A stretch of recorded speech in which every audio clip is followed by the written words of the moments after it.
नमस्कार दोस्तों, जैसे कि हम एनसीईआरटी सीरीज शुरू किए थे और जिसमें से हिस्ट्री चैप्टर क्लास 6 के स्टार्ट किए थे और उसमें से पहला चैप्टर हमने ऑलरेडी डिस्कशन कर दिया है और आज लेक्चर दूसरा है और हम चैप्टर 2 का डिस्कशन करेंगे। और जैसा कि हमने पहले चैप्टर में ऑलरेडी पढ़ चुके हैं कि पहले चैप्टर में हमने पढ़ा था कि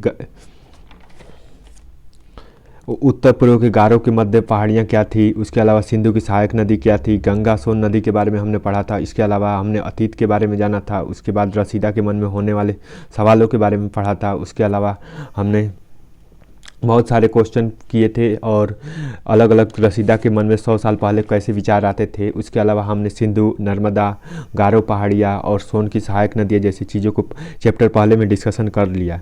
आज का चैप्टर और भी इंटरेस्टिंग होगा क्योंकि आज के चैप्टर 2 में तुषार की रेल यात्रा के बारे में बात करेंगे और तुषार की रेल यात्रा बहुत ही इंटरेस्टिंग होगी क्योंकि इसमें इस चैप्टर में हम बात करेंगे पूर्वापाषाण काल के बारे में। उसके अलावा आग की खोज कैसे हुई, उसके बाद बदलती जलवायु क्या प्रभाव पड़ता है। उसके अलावा हम मध्य प्रदेश की भीमबेटका गुफा के बारे में डिटेल में जानेंगे। उसके अलावा हम हुस्नी की पहाड़ियों के बारे में जानेंगे, फ्रांस के बारे में जानेंगे, मानव आखेट कैसे करता था इसके बारे में हम जानेंगे। उसके अलावा हम आरंभिक मानव, पूर्वापाषाण काल मानव और उद्योग क्या था। उसके अलावा मध्यपाषाण, नवपाषाण काल, भीमबेटका की गुफाएँ और उसके अलावा यूनेस्को की साइटों में क्या चीज़ होता है। उसके बाद कुफराल की पहाड़ी, मानव कंकाल की पहाड़ी और मेहरगढ़ जैसी चीज़ों के बारे में हम डिस्कशन शुरू करेंगे। तो आज का चैप्टर बहुत ही इंटरेस्टिंग होगा। तो चैप्टर आइए शुरू करते हैं चैप्टर दूसरा। तो चैप्टर दूसरा शुरू करते हैं।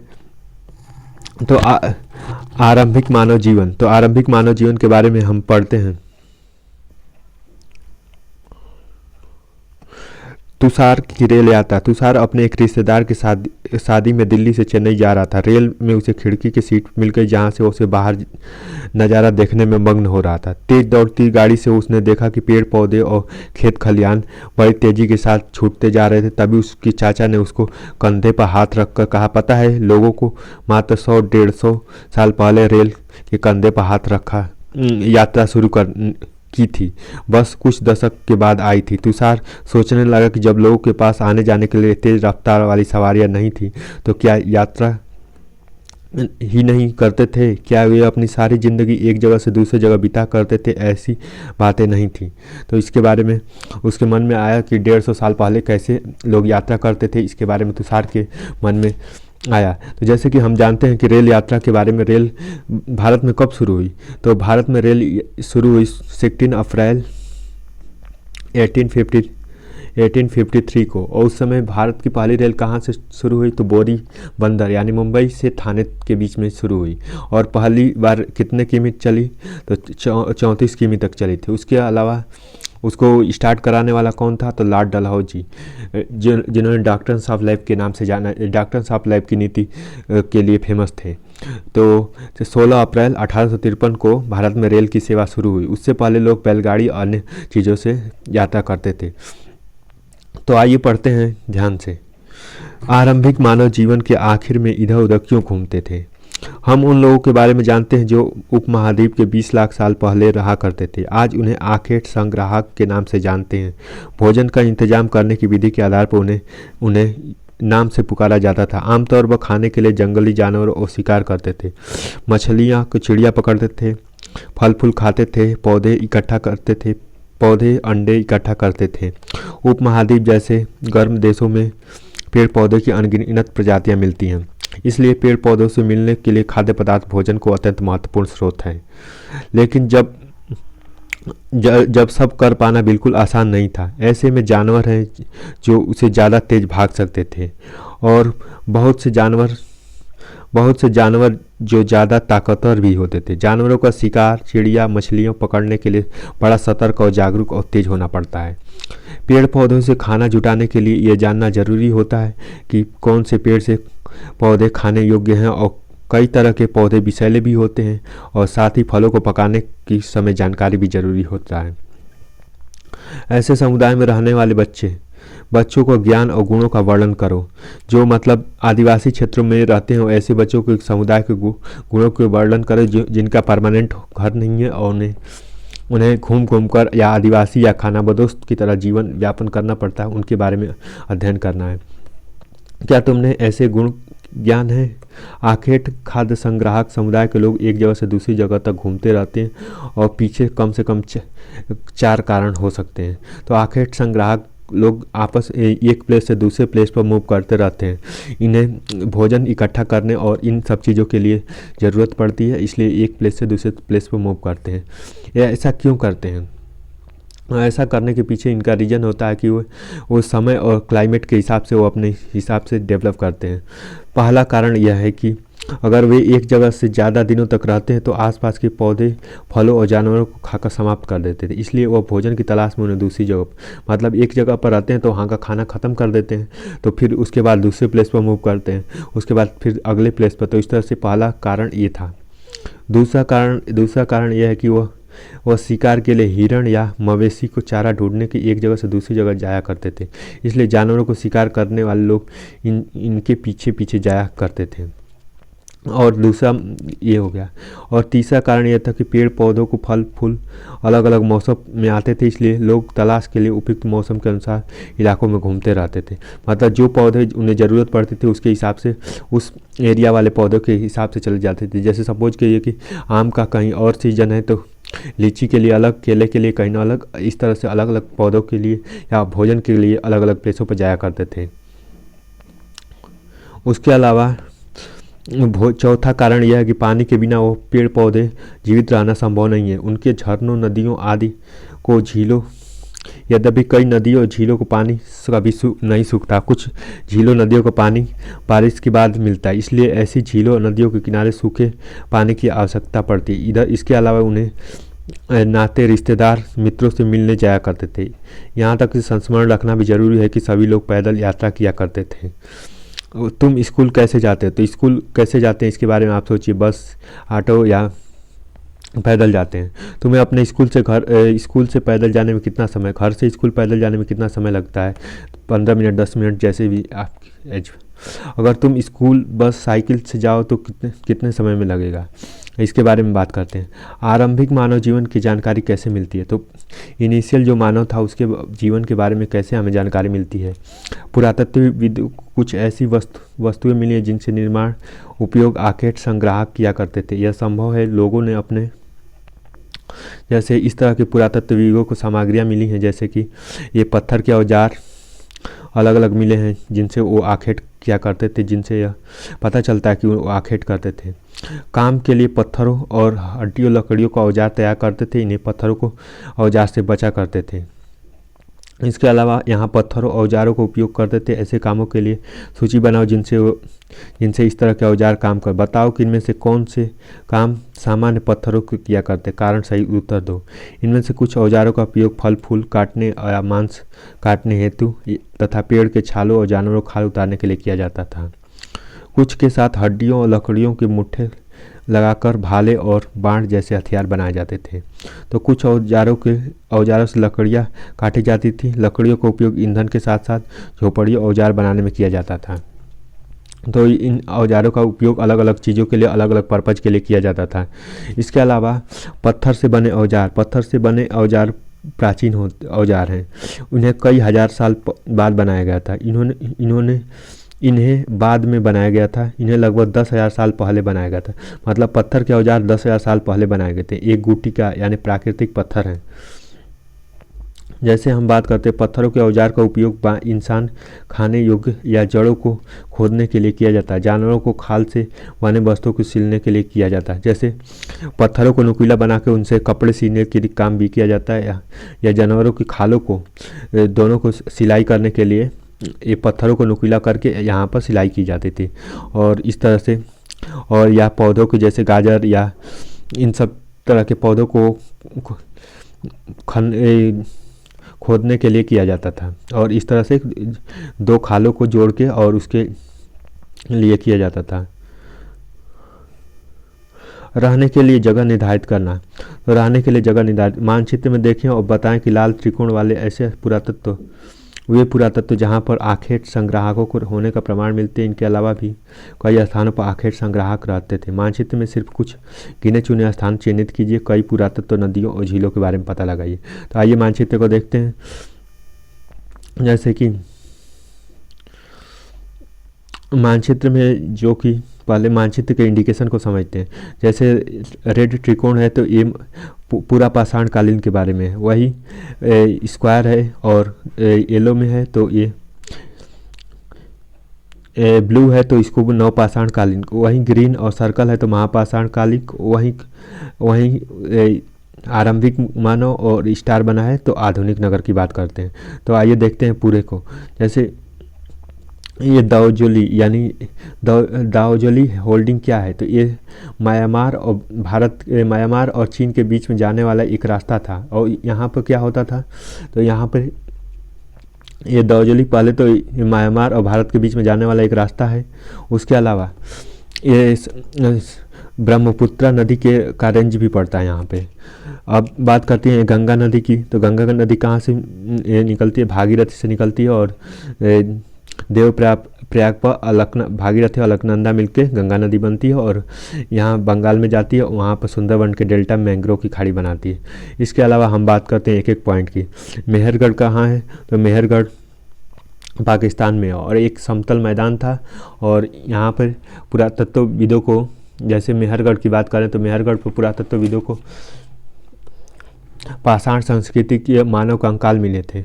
उसके अलावा मेहरगढ़ की बात होती है। उसके अलावा हम बात करते हैं मुंबई। तो मुंबई महाराष्ट्र में पड़ता है और ताप्ती नदी जो कि मध्य प्रदेश में बैतूल नामक जगह से निकलती है। वहीं नर्मदा नदी अमरकंटक प्लेटू से निकलती है और गल्फ ऑफ खंबात में जाके गिर जाती है। उसके अलावा भीमबेटका की गुफा की बात करते हैं तो भीमबेटका की गुफा रायसेन मध्य प्रदेश में मिलती है और होशंगाबाद में पाई जाती है। और ये इसमें भीमबेटका की गुफा के बारे में बात करें तो भीमबेटका की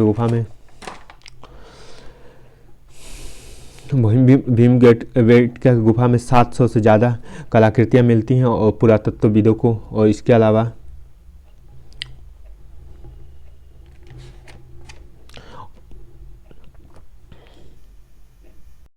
इसमें भीमबेटका गुफा में 700 से ज़्यादा कलाकृतियाँ मिलती हैं। उसके अलावा 243 का नामकरण हो चुका है। उसमें से 133 की चित्रकारी का पता लगाया जा चुका है। तो ये भीमबेटका गुफा के बारे में बात करते हैं। उसके अलावा हम बात करते हैं बुर्ज होम की, जो कि जम्मू कश्मीर में है। और यहाँ पर जब इनिशियल में यहाँ पर पुरातत्व विभाग को मिला था गेहूँ, दलहन, कुत्ते, मवेशी और भैंस, भेड़, बकरी। वहीं बात करते हैं चिराद की। तो चिराद कहाँ पे है, तो ये बिहार में है और बिहार में यहाँ पर गेहूँ, हरे चने, जौ और बैल मिले थे। इसके अलावा हम बात करें कोइलडिहावा। तो कोइलडिहावा और महागढ़ कहाँ पर हैं, तो ये उत्तर प्रदेश में है। और कोइलडिहावा की बात करें, कोइलडिहावा में चावल और जानवरों की हड्डियाँ 2 चीज़ें मिली थी। इसके अलावा महागढ़ में चावल और मवेशी मिले थे। महागढ़ में चावल और मवेशी मिले थे।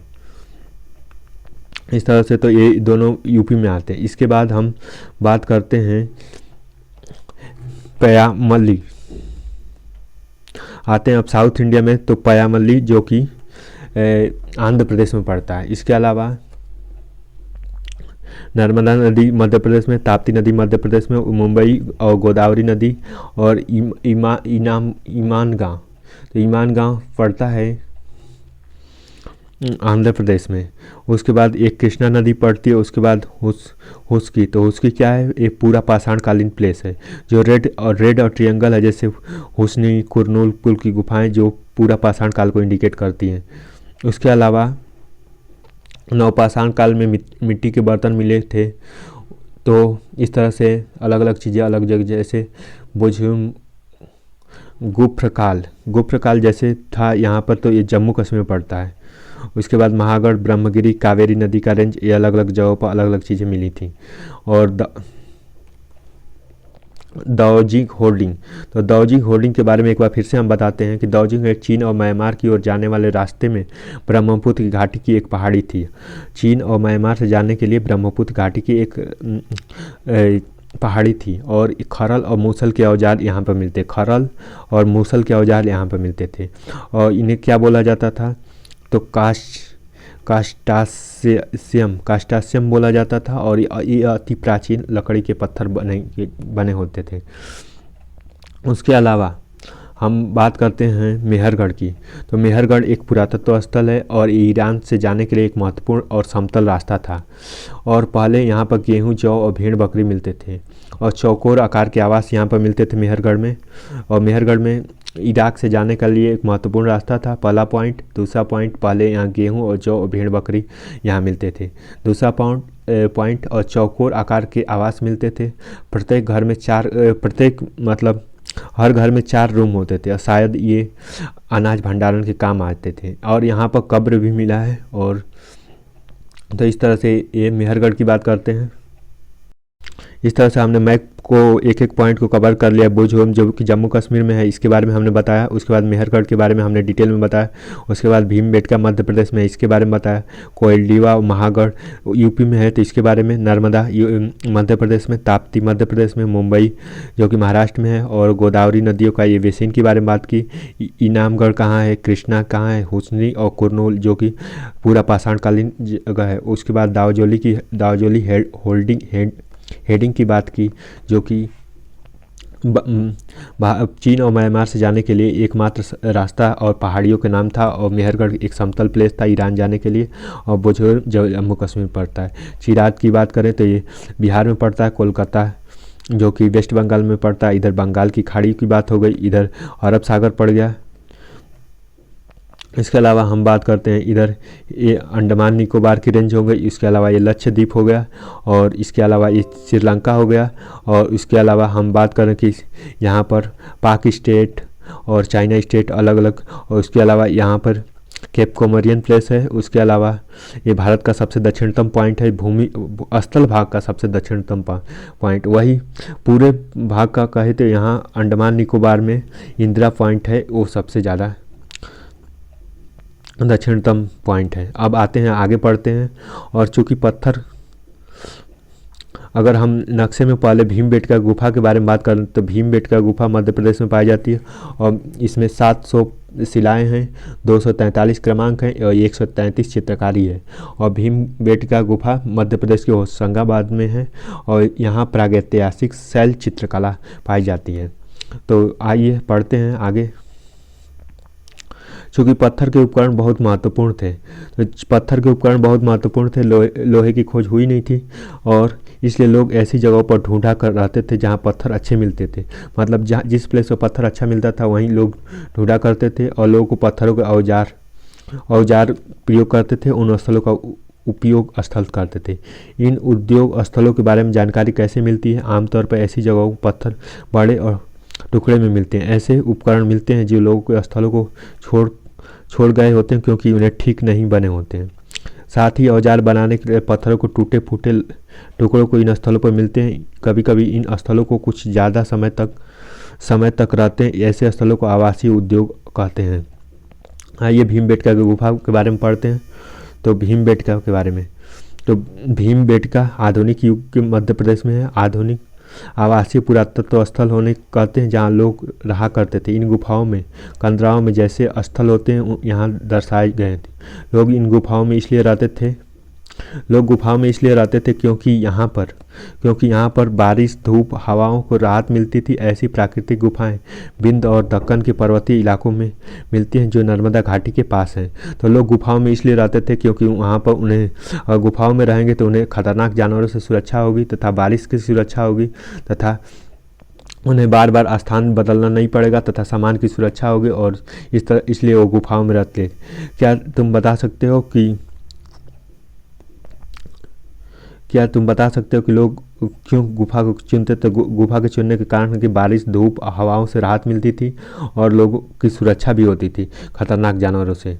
और पानी इन गुफाओं के आसपास रहता था इसलिए पानी की व्यवस्था भी हो जाती थी। अगर तुम्हें अपने विकास के स्थान के बारे में बताना पड़े तो तुम इनमें कौन सा चुनोगे? अगर तुम्हें अपने निवास के स्थान के बारे में बताना पड़े तो तुम कैसे बताओगे? आवास क्या है?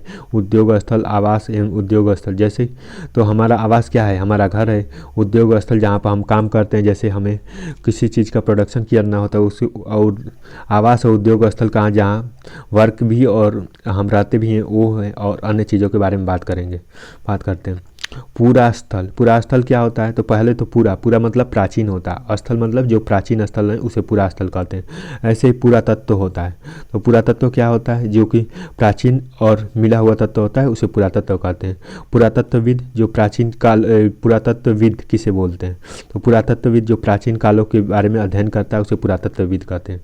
तो इन चारों वर्डों का मतलब समझ में, पुरातत्व स्थल, पुरातत्वविद और पुरा स्थल। तो पुरातत्व स्थल वह स्थान जहाँ औजार, बर्तन, इमारतें जैसे अवशेष मिलते हैं। ऐसी वस्तुओं को निर्माण अपने काम के लिए किया जाता है, बाद में वे वहीं पर छोड़ देते हैं। मतलब किसी प्लेस पर सामान को यूज किए और उसके बाद वहाँ पर उसी प्लेस पर छोड़ कर चले गए। ये ज़मीन के ऊपर, अंदर, कभी भी समुद्र के, नदी के तल पर पाए जाते हैं।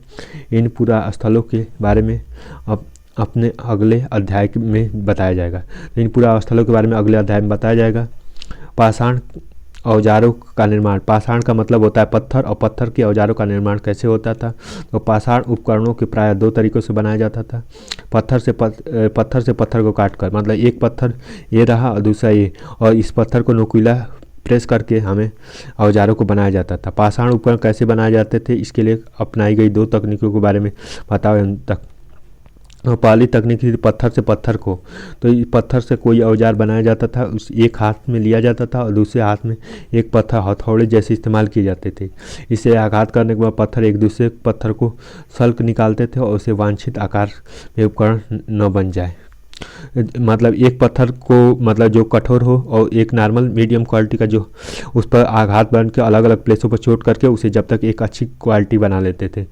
दूसरा दबाव एवं सल्क तकनीकी। इस क्रोड को एक स्थिर सतह पर टिकाया जाता था और इस क्रोड को हड्डी या पत्थर रखकर हथौड़ी नुमा पत्थर को सल्क निकालते हैं। इसे वांछित उपकरण कहते हैं। जैसे एक पत्थर है, उस पत्थर को रख दिए एक किसी प्लेस पर और उसके बाद उस पर एक छोटे छोटे हथियारों से निकाल के अलग अलग उसे एक अच्छी आकृति दे दिए। उसके बाद आते हैं इंटरेस्टिंग फैक्ट पर। आग की खोज कैसे हुई?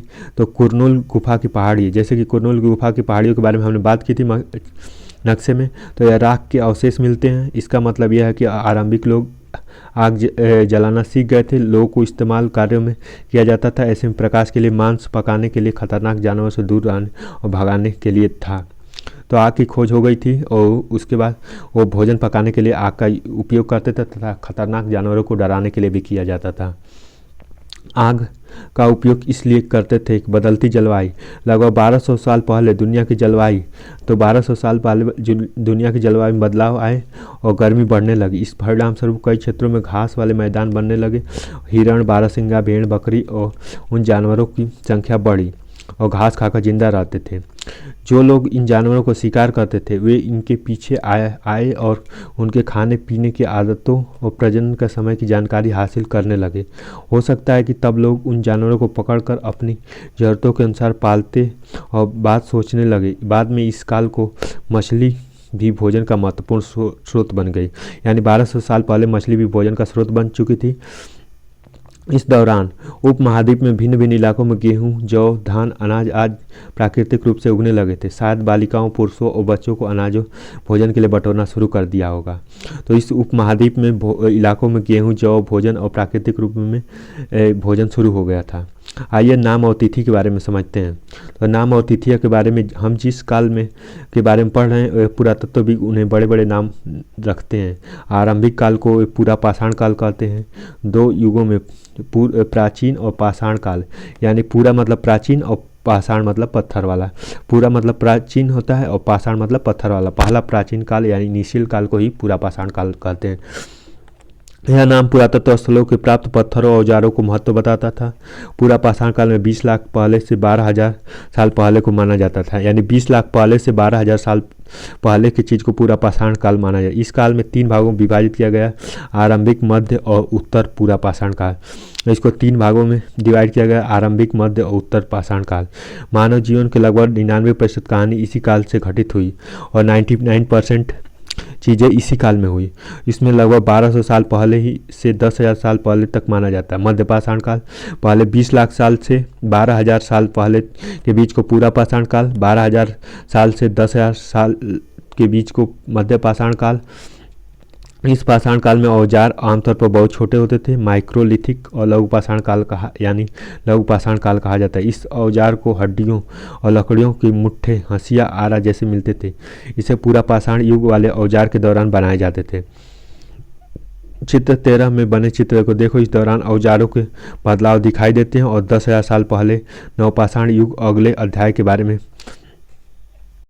जैसे कि ये चित्र 13 है तो इसमें औजार पतले और छोटे हुआ करते थे और इनके बारे में नुकीले होते थे, इस तरह से होते थे। और इस तरह के चित्र 13 में हम देखेंगे तो ये आकार अलग अलग छोटे आकार के होते थे। तो पूरा पाषाण काल में इस तरह के औजार 1,000 साल पहले अगले 1,000 साल पहले इसे नवपाषाण युग नाम से जाना जाता था। इसके अध्याय को पूर्व नवपाषाण युग के बारे में पढ़ेंगे। नवपाषाण काल का क्या मतलब होता है, इस स्थानों के नाम दिए गए। अगले अध्याय में तुमने अनेक नाम मिले होंगे, इसे पूरा स्थानों के प्रयोग किया होगा प्रचलित, क्योंकि हमें ज्ञात नहीं है कि उस काल के इनके क्या नाम रहे होंगे। तो हमें 3 काल मिले, जैसे पूरा पाषाण काल, मध्य पाषाण काल और उत्तर पाषाण काल, और उसके बाद हमें नवपाषाण काल मिला। ठीक, तो 20 लाख साल पहले से 12,000 साल पहले की बात करते हैं तो पूरा पाषाण काल होता है। उसके बाद 12,000 साल से 10,000 साल के बीच में बात करते हैं तो मध्य पाषाण काल, और 10,000 के बाद जो आता है उसे नवपाषाण काल कहते हैं। तो आइए आगे पढ़ते हैं।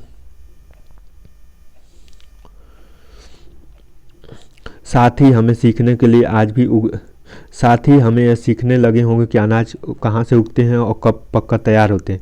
ऐसा करने से लोगों को अनाज खुद पैदा करना और सीखना होगा। शैल चित्रकला, इनसे हमें क्या पता लगाना और इसके बारे में बात करते हैं। जिन गुफाओं में लोग रहते थे उन्हें कुछ दीवारों और चित्र मिले होते हैं। सुंदर उदाहरण के लिए मध्य प्रदेश के दक्षिणी उत्तर प्रदेश की गुफाओं से मिले चित्र, मध्य प्रदेश के दक्षिणी और उत्तरी उत्तर प्रदेश में मिले इनमें जंगली जानवरों की बड़ी कुशलता के सजीव चित्र मिलते हैं। जैसे ऐसे इस तरह के शैल चित्र मिले होते हैं। कौन क्या करता था इसके बारे में हम पढ़ते हैं। तो हमें यह पढ़कर प्रारंभिक लोग शिकार, फल फूल और ग्रहण करते थे तथा वे पत्थरों के औजार और गुफाओं में चित्र बनाते थे। क्या हम कोई ऐसी साक्ष्य मिलते हैं जिनसे पता चलता है कि महिलाएं शिकार करती थीं या पुरुष औजार बनाते थे? फिर महिलाओं की चित्रकारी करती थीं, पुरुष फल फूले इकट्ठा करते थे। वास्तव में हमें इस बात का ज्ञान नहीं है, लेकिन 2 बातें तो हो सकती हैं। महिलाओं और पुरुषों दोनों से मिलकर कई काम एक साथ किया होगा। यह संभव है कि कुछ तरह के काम केवल महिलाएं करती थी तो कुछ केवल पुरुष। इसके अलावा उपमहाद्वीप में अलग अलग क्षेत्रों पर अलग अलग परंपराएं रही होंगी। भारत में शुतुरमुर्ग, तो भारत में शुतुरमुर्ग के बारे में हम बात करते हैं। तो भारत में पूरा पाषाण काल का टेन्योर क्या है, यानी ईयर क्या है, तो 20 लाख साल से 20 लाख साल से पहले से 12,000 साल के बीच को पूरा पाषाण काल कहते हैं। यानी पूरा मतलब प्राचीन और पाषाण मतलब पत्थर के काल। तो शुतुर्ग होते थे। महाराष्ट्र के पटने पुरास्थल से शुतुरमुर्ग के अंडों के अवशेष मिले हैं। कुछ छिलकों का चित्रांकन भी मिलता है। इस अंडों के मनके भी बनाए जाते हैं। मनके जो माला में बनाए जाते थे। इन मनकों का उपयोग कहाँ होता था? मनकों का उपयोग इसलिए किया जाता था जैसे शुतुरमुर्ग कहाँ पर होता है। मनके जैसे आप पीके मूवी में देखे होंगे तो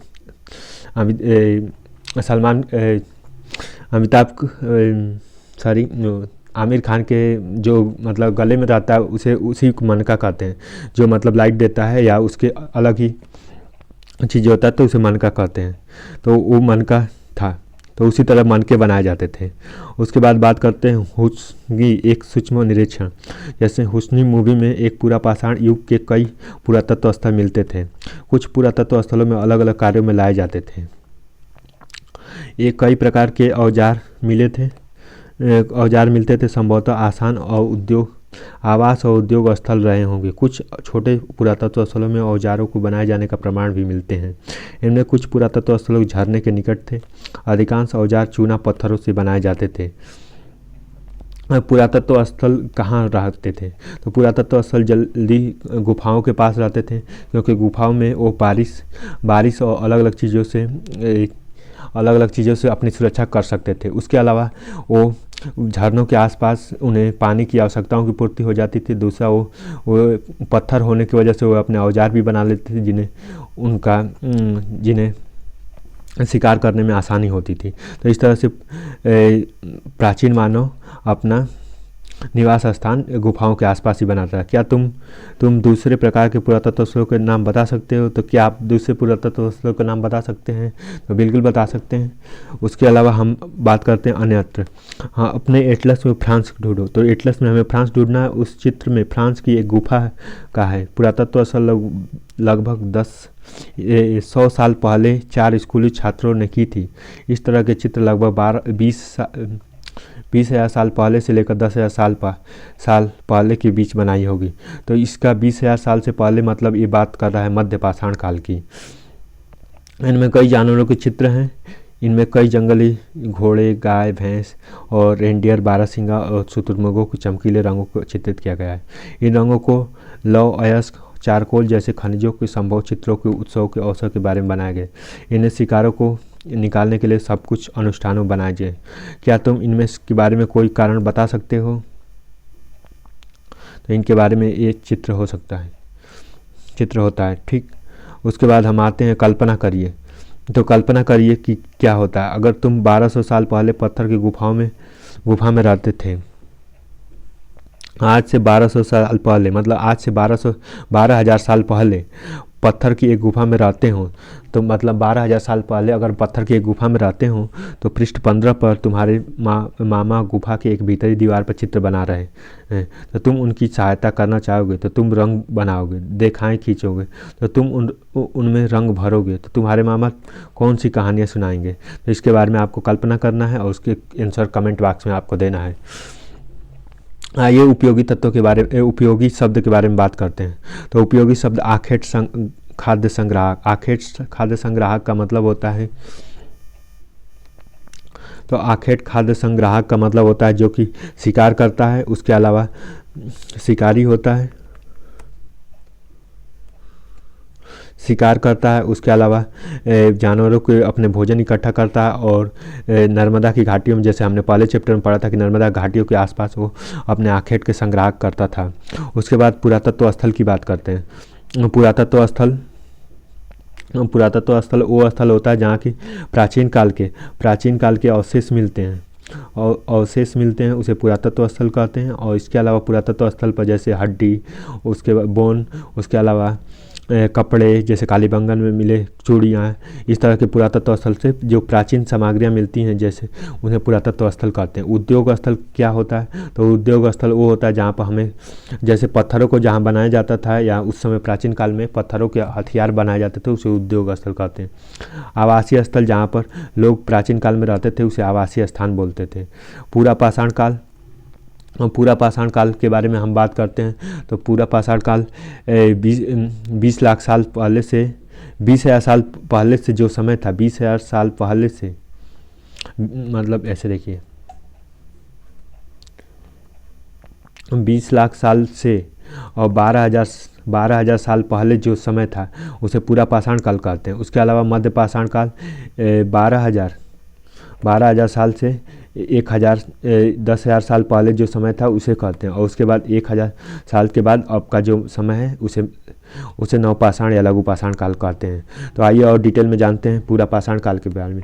पूरा पाषाण काल को 3 भागों में डिवाइड किया गया, पूरा पाषाण, मध्य पूरा पाषाण और उत्तर पूरा पाषाण काल। अगर हम बात करें कुछ और फैक्ट की, आइए हम फैक्ट के बारे में कुछ और इंटरेस्टिंग फैक्ट के बारे में बात करते हैं। जैसे रॉबर्ट ब्रूस थे। रॉबर्ट ब्रूस के बारे में बात करते तो रॉबर्ट ब्रूस ने पलवरम में पहला एक मतलब कुल्हाड़ी की खोज की। वहीं इलाहाबाद में 44 पुरातत्व स्थल मिले। उसके अलावा अग्नि से अपरिचित थे, मतलब जो पूरा पाषाण काल था तो उसमें लोग मानव अग्नि से अपरिचित था। उसके अलावा पशुपालन और खेती का पूरा पाषाण काल के बारे में हम बता रहे हैं। और पूरा पाषाण काल में 44 अभिलेख मिले। उसमें अग्नि की खोज नहीं, यानी आग की खोज नहीं की गई थी। उसके अलावा दूसरा, पशुपालन और कृषि का ज्ञान बिल्कुल नहीं था। भोजन शिकार पर निर्भर था, भोजन शिकार पर ही निर्भर था पूरा पाषाण काल में। और इसका समय, और पूरा पाषाण काल के लिए अनुसंधान की बात करें तो 1863 में इसके लिए पूरा पाषाण 1863 में पूरा पाषाण काल अनुसंधान स्टार्ट हुआ था। तो इस तरह से पूरा पाषाण काल के फैक्ट आते हैं। उसके बाद हम बात करते हैं मध्य पाषाण काल। तो मध्य पाषाण काल के बारे में समय रहता है 12,000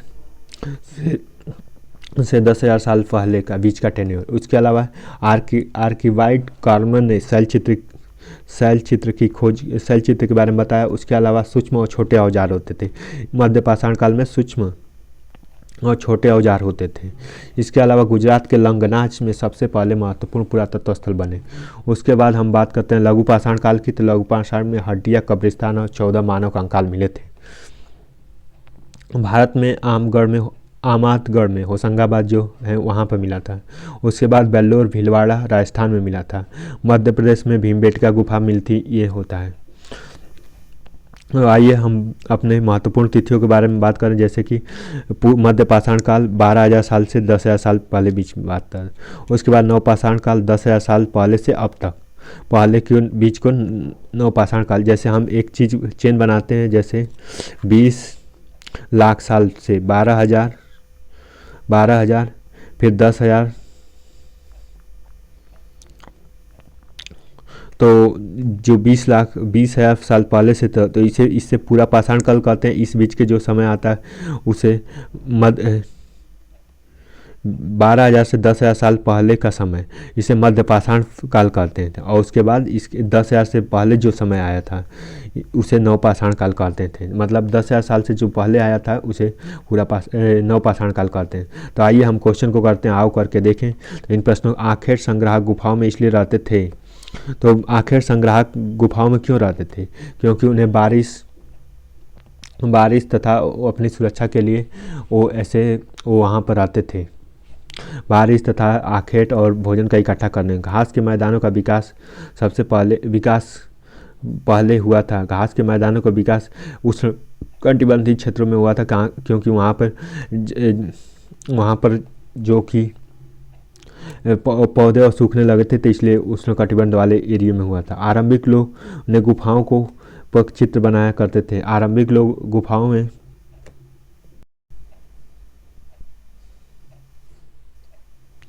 तो आइए हम फिर से डिटेल में चर्चा करते हैं पूरे ब्रीफ में। तो आरंभिक मानव जीवन के बारे में हमने चर्चा की, और उसके बाद हमने आरंभिक मानव जीवन के बारे में चर्चा की, और 150 साल पहले तुषार के मन में कैसे विचार आते थे इसके बारे में हमने बात की। अगर रेलवे की बात करते हैं तो रेलवे के मिनिस्टर हैं अश्वनी वैष्णव, और रेलवे के 3 गेज होते हैं, 1.676 1 मीटर और उसके अलावा 762 मीटर। इसके बाद हमने बात की कि रेलवे पहली बार कहाँ से शुरू हुई, तो बोरी बंदर मुंबई से थाने के बीच में चली। और रेलवे की शुरुआत कब होती है, तो रेलवे की शुरुआत कब होती है, तो इसके बारे में हम बात करते हैं कि 16 अप्रैल 1853 को होती है। उस समय लॉर्ड कौन थे, तो लॉर्ड डलहौजी थे। और उसके बाद हमने पॉइंट को चर्चा की कि आरंभिक मानव जीवन के बारे में पता लगाने के लिए हमें कौन से स्रोत मिलते हैं, तो हमें 3 चीज़ें मिलती हैं, अभिलेख, पांडुलिपि और पुरातत्व। अभिलेख, पांडुलिपि और पुरातत्व। जैसा कि हमने पहले लेक्चर में ऑलरेडी एक्सप्लेन किया कि अभिलेख एक कठोर चीज़ें होती हैं, पांडुलिपि हाथ से लिखी और भोजपत्रों पर लिखा जाता था जो जल्दी ख़त्म हो जाती थी। अभिलेख एक कठोर होता था जो लंबे समय तक ड्यूरेबल होता था। उसके अलावा हमने पुरातत्व की बात की, जैसे कि पत्थरों के औजार, हड्डियों के औजार, इन सब चीज़ों से हमें प्राचीन मानव के बारे में पता चलता है। उसके अलावा हमने बात की कि लकड़ी और पत्थर, हड्डियों के औजारों के बारे में। पत्थरों के औजार उद्योग स्थल पर उपयोग होते हैं। उसके अलावा हमने बात की मध्य प्रदेश के भीमबेटका गुफा की, जो मध्य प्रदेश के किनारे है। उसके बाद पुरातत्व स्थल के किनारे क्या पाषाण काल के औजार मिले। उसके बाद हमने कुरनूल प्लेस की बात की, कुरनूल गुफा की बात की, जहाँ पर राख के अवशेष मिले, और राख के अवशेष और आग के लिए भोजन पकाने के लिए आग की खोज की गई तथा जानवरों को डराने के लिए भी किया गया था। उसके बाद हमने बात की कि बदलती जलवायु बदलती जलवायु में 1200 वर्ष पहले गेहूँ, जौ और धान की प्राकृतिक क्या थी। उसके बाद हमने बात की कि प्राकृतिक काल में पूरा पाषाण आरंभिक काल को ही हमने पूरा पाषाण काल नाम दिया। उसके अलावा प्राचीन को पुरातन और पाषाण को पत्थर नाम से जाना जाएगा। उसके बाद पूरा पाषाण काल शुरू हुआ 1200 साल पहले जो 12,000 साल पहले जो हुआ था उसे पूरा पाषाण काल के नाम से जाना जाता था। उसके बाद आरंभिक काल, मध्य काल और उत्तर काल, पूरा पाषाण काल को 3 भागों में डिवाइड किया गया। उसके बाद हमने इस बात पर डिस्कशन किया कि मेजोलिथिक क्या होता है। मेजोलिथिक मध्य पाषाण काल के बारे में बात करते हैं। उसके बाद माइकोलिथिक के बारे में बात की, जो कि नवपाषाण काल को लघु पाषाण काल को कहा जाता था। उसके बाद 10,000 साल पहले के समय को नवपाषाण काल के रूप में जाना जाता था। उसके बाद हमने बात की कि शैल चित्र क्या है। तो शैल चित्र जिन गुफाओं में लोग रहते थे और दीवारों पर चित्र बनाते थे उन्हें शैल चित्रकला कहा जाता था। उसके बाद हमने बात की कि कौन क्या करता था, तो आरंभिक काल में कैसे, उसके बाद फल फूल कैसे खाते थे। उसके बाद भारत और फ्रांस में शुतुरमुर्ग की बात की गई थी। भारत में शुतुरमुर्ग की बात की गई थी कि भारत में शुतुरमुर्ग की कैसे हुआ। और उसके बाद हमने हुस्की की पहाड़ियों के बारे, हुस्की की पुरातत्व स्थल की बात की। और उसके बाद हमने फ्रांस की गुफा के बारे में बात की कि फ्रांस की गुफा 1,000 साल पहले यानी 20,000 मध्य पाषाण काल में और थी। उसके बाद हमने बात की कि आखेट खाद्य संग्राहक क्या होता था, जो भोजन का शिकार करते थे। उसके बाद हमने पुरातत्व की बात की, जो प्राचीन काल के तत्व थे जैसे हड्डी अवशेष, इन्हें पुरातत्व कहते हैं। पुरातत्व स्थल क्या था, जहाँ पर पुरातत्व से मिलते थे उसे पुरातत्व स्थल कहते थे। इसके बाद हमने उद्योग स्थल, जहाँ पत्थरों के औजार बनाए जाते थे उसे उद्योग स्थल नाम दिया। उद्योग स्थल जहाँ पत्थर के औजार बनाए जाते थे उसे उद्योग स्थल नाम दिया। उसके बाद हमने आवासीय स्थल की बात की। तो आवासीय स्थल के बारे में हमने ये बात की कि जहाँ पर मानव रहता था उसे आवासीय स्थल कहते थे। उसके अलावा हमने पूरा पाषाण काल में पूरा पाषाण काल, मध्य पूरा पाषाण काल और उत्तर पूरा पाषाण काल के बारे में बात की। इसके बाद हमने रॉबर्ट ब्रूस के बारे में चर्चा की। रॉबर्ट ब्रूस एक पलवरम की घाटी में जो पहला एक्स खोजे थे, कुल्हाड़ी खोजे थे, उसके बारे में हमने बात की। इसके अलावा हमने इलाहाबाद के 44 पुरातत्व स्थलों की बात की। उसके अलावा हमने अग्नि, जो कि पूरा पाषाण काल के मानव के बारे में हमने चर्चा की। तो पूरा पाषाण काल का मानव अग्नि से अपरिचित था। उसके बाद पशुपालन और कृषि नहीं जानता था और भोजन शिकार पर निर्भर करता था। इसके अलावा हमने 1863 में भारत में पूरा पाषाण काल अनुसंधान की स्टार्ट हुआ था। उसके बाद मध्य पाषाण काल की शुरुआत होती है और मध्य पूरा पाषाण काल 1867 से 1868 तक होता है। इसके बाद हम सूक्ष्म औजार के छोटे पत्थर होते थे। गुजरात के लंगनाज में सबसे बड़ा पुरातत्व स्थल प्राप्त होता है हमें। उसके अलावा हम कुछ फैक्ट की बात करें, जैसे लघु पाषाण परकों में हड्डियाँ कब्रिस्तान मिले थे, जिसमें 14 मानव कंकाल की हड्डियाँ मिली थीं। इसके अलावा हमने पढ़ा कि पूरा पशुपालन कब स्टार्ट हुआ। तो पशुपालन मध्य पाषाण काल में स्टार्ट हुआ। मध्य पाषाण काल में पशुपालन हुआ। उसके बाद भारत की बात करें तो आदमगढ़ कहाँ है, तो ये मध्य प्रदेश के होशंगाबाद जगह पर आदमगढ़ पड़ता है। उसके बाद हम मध्य पाषाण काल की और साइटों की बात करें तो बल्लौर, भीलवाड़ा कहाँ है, राजस्थान में। तो यहाँ पर मध्य पाषाण काल के पुरातत्व स्थल मिलते हैं। वहीं हम ये मध्य प्रदेश की बात करें तो मध्य प्रदेश के रायसेन जिले में भीमबेटका की गुफाएं मिलती हैं। भीमबेटका की गुफाओं में क्या है, तो 700 शिलाश्रय हैं। उसके अलावा यहाँ पर 243 क्रमांक हैं, मतलब नंबरिंग हुई है। उसके अलावा यहाँ पर भीमबेटका की गुफाओं में 133 चित्रकारी हैं। और इसके अलावा भीमबेटका की गुफा को यूनेस्को ने विश्व विरासत घोषित किया था। तो मध्य प्रदेश के भीमबेटका गुफा के बारे में इतने फैक्ट रायसेन जिला में है, होशंगाबाद में है, 700 से ज़्यादा शिलालेख हैं, 243 क्रमांक दिए गए हैं, 133 चित्रकला है और यूनेस्को ने इसे विश्व विरासत दिया है। इसके बाद हम बात करते हैं कि नवपाषाण काल के बारे में। तो नवपाषाण काल शुरू होता है 9000 साल से 7000 ईसा पूर्व तक। उसके बाद यहाँ पर चावल के नवपाषाण काल में ही चावल के साक्ष्य मिलते हैं।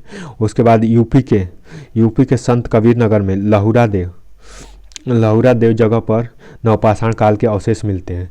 इसके बाद प्राचीन चावल के साक्ष्य कोल्डिहावा मिलते हैं। जैसे हमने प्राचीन चावल की बात की, तो प्राचीन चावल जो कि यूपी के कोल्डिहावा में मिलता है, वहीं जो कि यूपी के कोल्डिहावा कहाँ है, तो ये वेलन नदी के किनारे है और 6500 वर्ष ईसा पूर्व मिलता है। तो ये चावल के वहाँ मिलते हैं। उसके अलावा चीन के यांगजी नदी में 700 साल पहले चावल के साक्ष्य मिलते हैं और चावल की भूसियाँ भी मिलती हैं। उसके अलावा हम मेहरगढ़ की बात किए थे, तो मेहरगढ़ पाषाण संस्कृति होता है। और उसके अलावा हम मानव के कंकाल की बात करते हैं, तो वो बुर्ज होम कहाँ है, तो यह जम्मू कश्मीर में है। बुर्ज होम जम्मू कश्मीर में है। उसके बाद हमने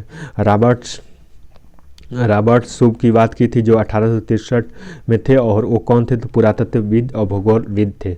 उसके बाद कोपहेगन थॉमस ने 1818 में किया था। इसके बाद हड्डियों के उपकरण हमें कहाँ से मिले, तो हड्डियों के उपकरण हमें मिले मरदहा और सराय नहर से हमें हड्डियों के उपकरण मिले। इसके अलावा हमें एक ही कब्र में 3 कंकाल कहाँ मिले, तो एक ही कब्र से 3 कंकाल दमदमा यूपी में मिले। उसके अलावा हमें कृषि के नवपाषाण काल कहाँ मिले, तो कृषि के नवपाषाण काल में मिले भारत में मानव के साक्ष्य कहाँ मिले, तो नर्मदा नदी के किनारे मिले। नर्मदा कहाँ बहती है, तो नर्मदा 4 राज्यों में बहती है, गुजरात, मध्य प्रदेश, राजस्थान, और इन 3 राज्यों में बहती है। उसके बाद हम बात करते हैं कि चालोलिथिक पीरियड किसे कहते हैं, चालोलिथिक किसे कहते हैं, तो चालोलिथिक मतलब ताम्रपाषाण काल। तो ताम्रपाषाण काल क्या होता है, जिसमें तांबे के युग आते हैं। उसके बाद हमने एक्सरसाइज में हमने पहला क्वेश्चन किया कि और इसमें चारों क्वेश्चन की आखिर संग्राहक गुफाओं में कैसे रहते थे, तो इसके बाद धूप, बारिश और जानवरों की रक्षा के लिए रहते थे। इसके बाद हमने घास वाले मैदानों के विकास के बारे में बात की, तो जो कि 1200 साल पहले हुए थे। उसके बाद आरंभिक युग में शैलचित्र के बारे में बात की। उसके अलावा हुस्गी में पूरा पाषाण काल के औजारों की बात की। उसके बाद भीमबेटका, हुस्गी और कुरनूल, ये 3 चीज़ों के बारे में हमने बात की।